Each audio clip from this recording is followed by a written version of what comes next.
Put some questions into the chat if you want to, wherever you're watching from. Good time to hit share as well. I've got Michael Jr. And for those of you who know Michael Jr., well, you know already that this is going to be a fun program. He's actually got a new book that just dropped, and it's been out a couple weeks. It is called Funny How Life Works. It looks like that. You can go order that right now. I encourage you to do that. And he gets into some things that I know. There's a couple things I saw that I did not know about him. And so we're going to talk about it. Michael Jr., great to have you back on Life Today Live. Dude, thanks for having me, man. I always appreciate being on here with you a bunch. So yeah, let's jump in. Again, thanks for having me, man. Yeah, and man, anytime. You're always a great guest, and I love what you do, and you make me laugh, and that's a plus. Now, one of the things I did learn, and I want to start here because I thought that's just well, it's funny, and that's how you got started. You got started in a movie theater, from what I understand. I did. I was in a movie theater. I'm like 17 years old in this, and me and my friends were sitting there, and the movie goes blank in the middle of the movie. And my friend, a German exchange student, said, "I dare you go tell a joke." That's what the best German accent I got. I'm sorry, I don't know what your background is. Anyway, so at the time, I'm like 17 years old. You dare me to do something, I'm gonna do it. So I went up on. They had like this stage in front of the movie screen, and I had a friend in the room with me. We had a deal that we wouldn't curse anymore or use any bad language. I don't know anything about Jesus, but that was our deal. So if you heard me curse, he could hit me in the chest hard as he wanted to, and vice versa. So I wasn't trying to start like what would later be known as MMA. I just wanted to tell a joke. So this only joke I knew was a dirty joke. So I had to rewrite the joke in my head as I walked down the stage and I presented this joke, and all these people laughed, and it was pretty awesome. And I felt like this sensation and this really awesome feeling of making all these people laugh. And then on top of that, um, the audience just came together in such a way. It was pretty awesome because afterwards, security comes running down to kick me out. They're like, "Where's that kid at? We're gonna kick him out." And then this white lady who I didn't even know stands up and says, "If you kick him out, I want my money back." And then these bikers with long hair and tattoos, and then these black people, the whole place, the whole theater stood up and came to my defense. And it was so awesome. Like in retrospect, I can clearly see that was really God giving me a glimpse at what he called me to do. Not just bring laughter to people, but also bring people together in a way that is that they help support something that's bigger than any of them individually. God knows we need that always, but we need that right now in our country anyway. Explore that a little bit because I think that's pretty interesting because I think most people go hear you and they think of comedy. They don't Mm-hmm. think of what else you're doing, which is making us laugh together. Yeah, so laughter is the vehicle. It is not the destination. A lot of people think it's my goal is to get people to laugh, but it's not because laughter, what it really does at its core is it'll open up your heart. And if the heart is open, I'd like to be able to make a deposit that can make a positive change. So that's actually what it is I get to do. Like there's one chapter in the book where that exact thing happens. We're laughing. There's about probably 2,500 people at this show. We're having a great time. We're laughing. But then I say a couple things in between jokes that were pretty powerful, apparently. But it caused a guy who was a fugitive of the law, who was at my show just to alleviate all the pain. He actually approaches me afterwards in tears and asks if I would help him turn himself into the authorities. I was like, man, like either I said something that was very impactful that opened up his heart in such a way that he wanted to make a change in his life, or the jokes are so bad he was like, I'd be better in prison. I'm just something just so like it was amazing to like literally the police. We call the police and he gets in the cruiser, he little duck his head in and everything. He just pulls off just like in the movies. It was really pretty powerful, man. So we talk about that in the book as well. It's really pretty cool. You got cops chasing people down in both of your stories that you've told so far in this interview. I'm seeing a Exactly. pattern. There's a pattern. There's a pattern. Tell us something else that you go into the book that maybe we didn't know before. Yeah, so there's a story in the book because it really is funny how life works. That's why we call it the book that. There's a story in there that we almost didn't put in a book because it's just like I never tell the story on stage because it's too unbelievable. Like nobody is gonna believe. Like even when I was typing it out, I was like, I don't even know, but it's 100% real. Like the story is real, but it's unbelievable. So I meet this guy. We land and we're about to do a show, and we always have a driver pick us up. And one of my teammates start talking to the driver.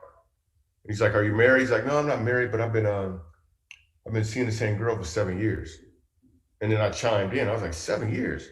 I said, "Hey, if I call your cell phone, what'll happen?" He was like, "It'll ring." I said, "So your phone got to ring, but your girlfriend don't?" Like, I'm trying to figure this out. So I started talking to him, and he said, "Well, the reason I haven't asked her to marry me yet is because I don't have a ring." You go, "That's what's stopping you? You get a ring in a bubblegum machine, touch a meaning, it don't matter." Like, so I started talking to him about his heart, and we're on our way to go play basketball, right? After he picks us from the airport and we went to the hotel, then I like to get some exercise in. So we're on our way to go play basketball. I said, "Dude, listen, if you figure out, if you really love her, I'll let you propose tomorrow night in my comedy show." He was like, "Really?" And he went to that church we were at, and he knew it could be a big and awesome. So I was like, "Cool, yeah, man, just do it." He said, "But I don't got no money for no ring." I said, "Dude, if the intention is clear, the mechanism will appear. If you clearly are telling God this is what you want to do, it'll work out, right?" So we started playing basketball, and we're dribbling, playing ball, and you can tell he's not really in the game. So after I dunked on like three people, um, and then I shook LeBron James was there, and he Right. hurt his ankle. That's the unbelievable part right there. Okay, so I probably didn't dunk on anybody. But we're sitting there, and then we take a break, and we're all, and he clearly is not. He's like, "Man, I don't know what to do. I don't have no ring. I don't know what." I said, "Dude," and we may have prayed or something. I said, "Dude, you just got to ask God to just fulfill."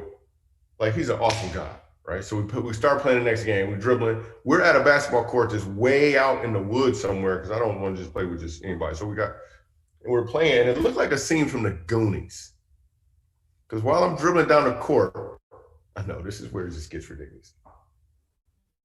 The sun beams down and hits something shiny object in the crack of the I know. And I see it. I'm like, "What is that?" And then I walk over slowly, and then all the other basketball players start surrounded around me, and we all know the story about what this dude trying to figure out. And we look down, and we lift up, and it's a diamond ring in the crack of the cement. And we all just go crazy, like, "No, this is crazy!" Like, and the dude starts crying. And we check and make sure nobody lost it. There's no lost and found. And he takes the ring, and he comes to my show, and he slips it on this girl's finger and proposes. And the place is just like, I'm blown back by this, like how God really shows up in the middle of nowhere when you're not expecting. But as soon as he got his heart clear and he knew what he needed to do, the mechanism showed up. I know it sounds crazy, but there's stories like that in the book, throughout the book. Some of them make you move, and some will make you say, "Really?" But I'm telling you, 100%, that's exactly what happened. You know what I like about it is that, yeah, it's one of those kind of wow stories, but it's got a sense of humor to it. Yeah. You think God has a sense of humor? No. Yeah, he gave some of it to me. Absolutely. Absolutely, he does. All right, we're talking to Michael Jr. This is the book "Funny How Life Works," where he tells Funny stories how and life works. talks. Yeah, so we tell stories in such a way that we want people to laugh and think, but then there's also some application. What I'm excited about when this book first released, um, when it first released, everybody ran out of books. Like, everybody sold out. Amazon, Barnes and Noble, everybody just got the book.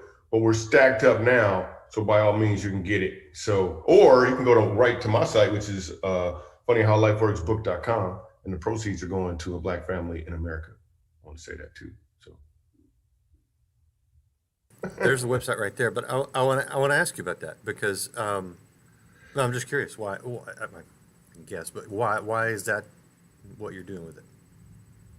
Oh, you didn't hear me, I guess. I said the proceeds are going to a Black family in America. Okay.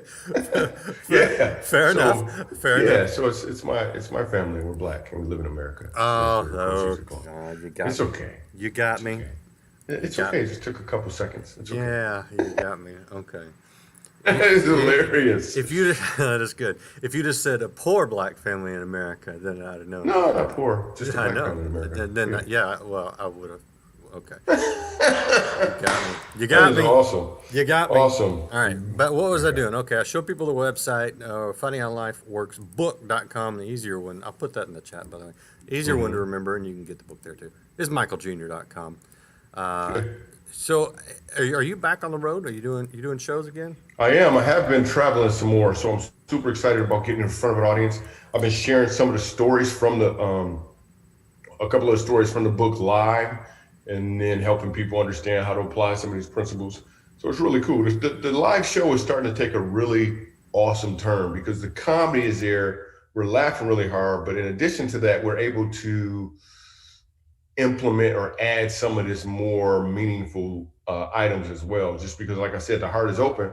May as well make a deposit that can make a change. So that's what I love to do, man. So super excited about just being back on the road and touring and having fun. Are you at your house right now? I am. So you like to shoot pool and you like popcorn? Uh, that popcorn machine right there is very it's really for looks. We used it once. It's super hard to clean. Like if Yeah. you ever get an opportunity, it's just not hard to clean. And then I do shoot pool sometimes. I mean, I'm not like a pool shark, but yeah, we'll shoot some pool once in a while. 8 ball or 9 ball? Yes. Either one. Yeah, either one. Like, yeah, for sure. One of Said these that. one of these days I'll take you down in 9 ball. But okay, back to the back to the book. Grab us another story, man, because these are great. These are just fun to hear. So Yeah, one of the stories, one of my favorite stories. Well, you already peeped out the police theme. I don't want to go that way anymore because there was another police story. So one of the stories in the book is about so I have a friend. It's called The Voice That Saved My Life Without Saying Anything. That's the name of the story. And I had this friend in high school who would always, like, he was the guy in our high school who would always have new things, but he didn't always pay for them. So he pulls up in front of my house one day, and my dad is like the dad in the neighborhood. There wasn't a lot of dads around. Anyway, he pulls up one day, and his name is Dwayne. And Dwayne pulls up in a T-top Trans Am. You may need like a T-top Trans Am, a brand new one. And the steering column has a jacket wrapped around it. So you can't see how it's all busted up because it's clearly a stolen car. Not only did he have that Trans Am, he also had these black Reeboks. And listen, this was before black tennis shoes even existed. He was the first person in our neighborhood to have any black tennis shoes. And I was like, wow. So he pulls up and he says, hey, man, I'm about to go to Kalamazoo because I grew up in Michigan. He said, man, I'm about to go to Kalamazoo. There's some honeys there, man. You want to roll with me? And this is like my best friend. And I remember leaning on the T-tops like this, looking in at him and looking at them cool black Reeboks. And I remember looking over my shoulder at where my dad would normally sit if he was outside on the front porch. And I was like, nah, man, my dad gonna be home in a minute. I gotta cut the grass. So he just pulls off, like, you know, he always showing off.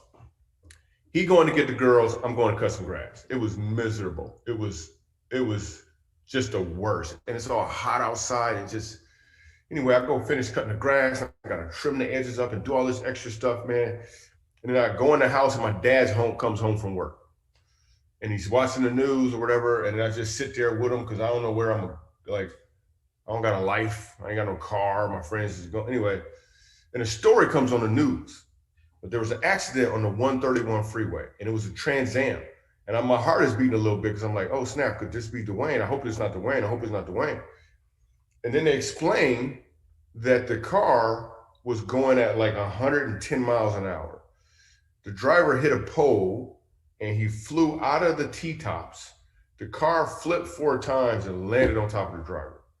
And my heart is beating like crazy because it's the same color Trans Am with T-tops as Dwayne had when he was in front of my house like an hour ago. My heart is beating. I'm like, please don't be Dwayne. Please don't be Dwayne. Please don't be Dwayne. I'm sitting here watching and I'm trying to hold back tears because I don't want my dad to know that, like, I don't know what to do. I'm sitting here watching, and then the lady finished the news story, and she said, reporting to you from the 131 freeway, my name is Carol Thompson or whatever, and the last shot on the camera was of a black Reebok tennis shoe. It was in the middle of the freeway, and my heart just dropped. And me and my dad jump in the car, and we go to Kalamazoo to find out the status. And he was still alive when we got there, but they said they're not sure if he was gonna make it, for sure. for sure he would never talk again. He would never walk again. And it was just a really, really bad situation. Well, I was going to be in the car with this dude, and there's no way we both make it. There's no chance we both make it. But because in that moment, right before getting into the car, I heard my father's voice. I heard my dad say to me, "No, you," because my dad said to me one day you're going to see what's going to happen to your friends. Because I used to say, "Why they get all of this stuff and I don't get nothing?" And I heard my dad say that to me. You got to make the right choices. So I went and cut the grass instead. But it's because I was listening to my father's voice in that moment that I was able to make that choice. And that's the case for anybody, whether you got a biological father or not. Like, the father is certainly communicating to you on a regular basis. Yeah. So that's one of the stories that I share in more detail, and funny how life works, but it's pretty cool, man. Whatever happened to Dwayne? So here's what's crazy about it. So Dwayne so I'm visiting him every day in the hospital, right? And some miraculous, like to this day, first of all, they said he would never walk again. And for the first 6 months, he did sound like a 12-year-old girl, because they said he wouldn't talk. His voice box was crushed. So it sounded like maybe a 9-year-old girl when he would talk at first, but his voice came completely back. His muscles started to grow and develop. And this dude can walk. Not only can he walk, he currently, to this day, which is good yet bad, because they said he'd never have kids or anything. This dude has 22 kids currently. Wow. So he had a complete 100% recovery. But I know the passenger probably would have had a completely different story. Yeah, so I'm glad I wasn't the passenger. No doubt about it. Well, another guy's story. I'm just curious. Did he ever come to Christ or anything? Or so that's the funny thing about it. I talked to him in another. I mentioned him in a different story as well, and because he's ridiculously, foolishly, amazingly athletic, right? I mean, crazy athletic. So one of the stories I talk about in the book is I used to compete with him all the time, but I played sports and he just ran from the police. So I figured I could beat, but this dude was so athletic, but he blames the fact that he didn't have his dad around as to why he didn't fully develop into who he could be. And I explained to him, I said, dude, just because your horizontal father wasn't there doesn't mean your vertical father isn't there for you. And even to this day, he has a hard time even accepting that, just because it's hard for him, especially when you refer to God as Father. He just has a hard time with that. yeah, a lot of guys, a lot of people who have either bad fathers or absent fathers, they do. They project God on. You know what I say to that? Like, if your dad, on a scale of 1 to 100, if your dad was like a 3, that means you got 97% plus access to God. Like, you got so much more access because your dad was lacking. Like, now God is really gonna make up for the lack and some. So you need to go get that high percentage that you got available to you. Where if you feel like your dad was a 99, God is still there for you in a huge way, but you gotta be able to just trust that he's there and that he'll make up for any lack that you may feel like you had. You know, I'm adopted, and a few years ago I found my biological father, so I kind of have two fathers. I wonder, does that say anything? Yeah. It says that you have a double portion. That's in the Bible somewhere. Ah, good answer, man. You're quick on your feet too. That'll work. So here's the thing I'm curious about. When you're writing you do comedy and you're on stage, and yeah, you tell stories about yourself, kind of, but that doesn't always require opening up on a real personal level. Did you get real personal in this book, or was it hard? I did, man. Some of the stories that I share, like, it brought tears to my eyes pretty significantly. In fact, I mean, like, when I was living in New York, and nobody knew this, I'd never talked about it before, but when I lived in New York, my address was actually 1997 Lumina Drive, Chevy Lumina Drive. I had a 4-door apartment. So I was living in my car in New York City, man, and I ran out of money, and I'd been living in my car for like 2 months, and it was time for me to try to move to California. But on my way to California, there's a club called Zany's Comedy Club, and I had a gig there that was going to pay me enough money to get to California. Now, I only had enough money to barely get to Chicago. And when I got to Chicago, my brakes were grinding. So I had to use some of the money from the club to get my brakes fixed, which means I didn't have enough gas money to get to California. So I'm sitting there stuck in Chicago. I don't know exactly what I'm going to do. But I'm from Grand Rapids, Michigan, which is only a 2-hour drive from Chicago. But I know if I go home, I'm not going to follow my dreams out west. I already know that. Even though I would try to self-talk and be like, yeah, you know what? I could go there, get a job for a while, stack up some money, that I can go out there. Because I had a cousin who lived in California who would let me sleep on his couch.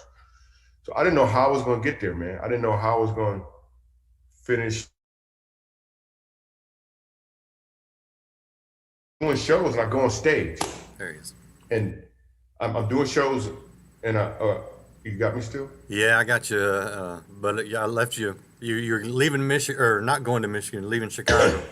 Yeah, so in Chicago, I could either be in Chicago, and then I could go west to California and stay on my cousin's couch, which was my dream, because maybe I'll be working on comedy clubs. I can do whatever I need to. Or I could go 2 hours east back home to Grand Rapids. And if I do that, there's no way my dreams are, I just know they're over. So I had to spend all my money on my brakes. So I have like $22 left. My only possible hope to be able to go west and follow my dreams was these t-shirts I used to sell. Listen, I sold t-shirts, they were $10 each, and on average, I sold one per show. On average, almost one. So the chances of me being able to go were very, very, it just wasn't gonna work out. So the last night, I had a 6-night run or maybe a 5-night run at the club, and I had sold 4 shirts. And I had to buy food, and I'm hungry. So I know this is it. Sunday night is the last night for me to do my show. I get there, and there's 27 people in the audience. Now, I've already depleted all the funds I'm going to get from the club because they gave me an advance so I can get my brakes fixed. So I'm on stage, and I don't even like talking about these t-shirts. They're $10. It's just a black shirt with white writing on it. And I'm sitting there, and I do my jokes, and I do the best show I could do. And the reason I did the best comedy show I could do is because I felt like I was actually on stage, because I just met Jesus 4 months earlier. And I was like, God, listen, I'm just grateful for this opportunity. I'm performing at Zany's. I had a great run. Thank you so much. But if there's any way for me to be able to get to California, Lord, please make it happen. Please make it happen.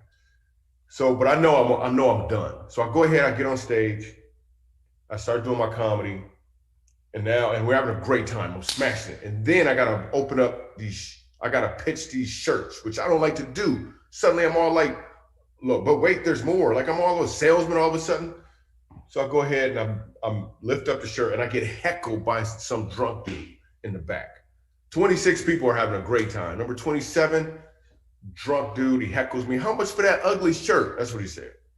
I didn't really know how to respond. I just gave him a really angry look and just said, for you, $50. And stared at him for 2 more beats. Everybody laughed. We move on. I finished my show up with this jogging joke that I used to do. It's a great joke. Yeah. I say thank you to everybody. I walk over to the table, and people are walking by me, and it's awkward, and they're trying not to make eye contact because they don't know if they want to. It's just weird. Then this lady, a white lady, walks up to me, and she looks at me, and I'm down and out, and she looks like she might want to buy a shirt. I'm like, okay, it's $10. I can get back to the crib. She puts the money on the table, and she looks me in my eye. She says, "You're so worth it." And then she walks off. I was like, all right. Well, thank you very much. And I pick up the $10 bill, but it's not a 10, it's a 50. And I was like, oh, wow. What? And I'm thinking, I got to get her change. I got to go catch this lady. And before I could even respond and go catch her, a couple walks up and says, we'll take 2 shirts. And they hand me $100. I sold 13 shirts for $50 each. Wow.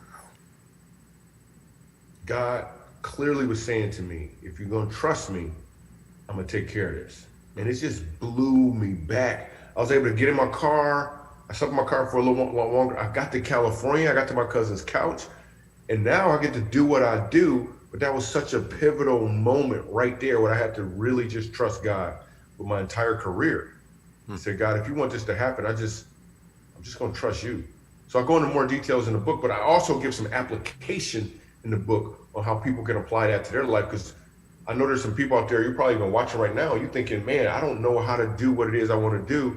You could just be one gas tank away from accomplishing the dreams that God put in your heart. But you just got to know how to be steadfast and focused on Him. So it was really awesome, man. You know, I mean, it's interesting because we reference how some people see God wrong because of a bad earthly father. It seems to me that God went out of his way just to drive home with you that he's a good, a loving father, someone Absolutely. who really wants to be in your life. Absolutely, unquestionably, time and time again, constantly, consistently, so many times since then, and just so, and a bunch of times before then, but I just didn't see him. But now looking back, I'm like, oh, that was you, wasn't it, Lord? Wow, it's pretty cool. Yeah, that's cool. You know, we're talking to Michael Jr. This is his book, Funny How Life Works. On the website, michaeljr.com, and you can order the book right off of there. You know, a lot of people, it's interesting how you talk about the rough days of comedy, getting your career going. A lot of people look at you and they see, you know, you're in a movie, Selfie Dad, which was great, by the way, it did great. You know, you got a book out, you're on stage, you're on camera, all this kind of stuff. Comedy, that's probably still not typical even. It's a tough business, isn't it?